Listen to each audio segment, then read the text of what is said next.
تیسرا تقاضا یہ ہے کہ پوری کائنات سے بڑھ کر محبت کی جائے تو اس ہستی سے کی جائے۔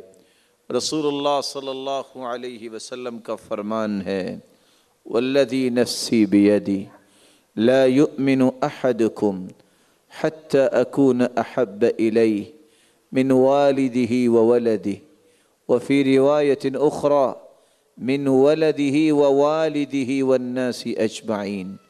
لوگو، اس ذات کی قسم جس کے ہاتھ میں میری جان ہے، اس وقت تک تم میں سے کوئی شخص کامل ایمان والا بن ہی نہیں سکتا جب تک پوری کائنات سے بڑھ کر، اولاد سے بڑھ کر، والدین سے بڑھ کر میرے ساتھ محبت نہیں کرتا۔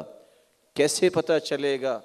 دعویٰ نہیں، ایک طرف اللہ کے رسول کا فرمان ہے، آپ کا عمل ہے، دوسری طرف باپ کہتا ہے تمہیں یہ کرنا ہے۔ وہاں دیکھنا ہوگا کس کی بات کو تم نے مانا۔ اگر باپ کی محبت کے مقابلے میں اللہ کے رسول کی بات کو تسلیم کیا، اگر اولاد کی خواہشات کے مقابلے میں رسول اللہ صلی اللہ علیہ وسلم کی سنت کو زندہ کیا، تو سمجھ میں آئے گا کہ محبت اللہ کے رسول سے زیادہ ہے۔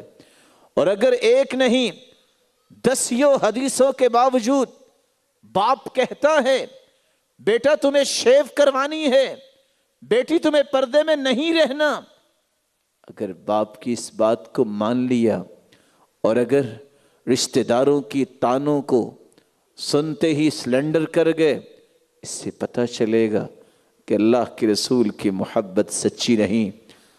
رسول اللہ صلی اللہ علیہ وسلم کی محبت کی جھلک دیکھنی ہے، شیخ محمد بن صالح العثیمین کے اس بات سے دیکھیے، بیمار ہوئے، علاج کے لیے دوسرے ملک لے جایا گیا، ڈاکٹرز نے علاج تجویز کیا اور ساتھ یہ کہا کہ آپ کے بال جھڑ جائیں گے۔ سوال کرتے ہیں یہ بتائیے داڑھی کے بال بھی جھڑ جائیں گے؟ کہا ایسا ہی ہوگا۔ کہا میں علاج نہیں کروانا چاہتا، انی لا اريد ان القى ربی بدون لحیہ، میں اپنے رب کو بغیر داڑھی کے نہیں ملنا چاہتا، میں علاج ہی نہیں کرواتا۔ جن کے دلوں میں محبت ہوتی ہے وہ مصیبتوں کو سینے سے لگا لیتے ہیں، وہ اللہ کی رسول کی محبت پہ آنچ نہیں آنے دیتے۔